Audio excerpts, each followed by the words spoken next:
Layak, he is having issues with a disc in his low back, L5S1. He's having a bit of sciatica as well, and that's why we thought the ring dinger was a good choice for him. He has been adjusted in the past. This was his first ring dinger adjustment, and you can tell by his reaction that it was quite intense.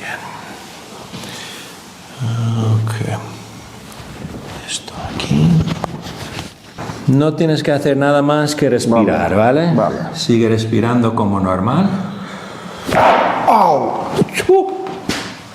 Muy bien. Mamma mía, ¿eh? Ok, bien.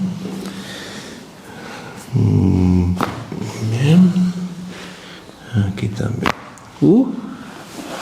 Ok. ¿Cómo te fue? Está bien, de verdad, gracias. Está ayuda mucho, ¿eh? Yeah. Ok, muy bien.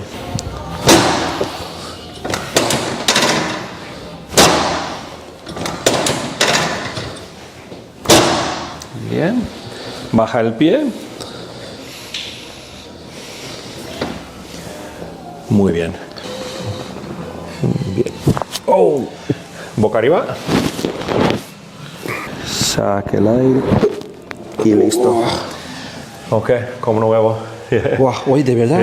Antes estaba bloqueado aquí. Ahora estaba un poquito Pero nada es mejor. No como estaba Sí, desbloqueado, ¿no? Sí, ahora desbloqueado.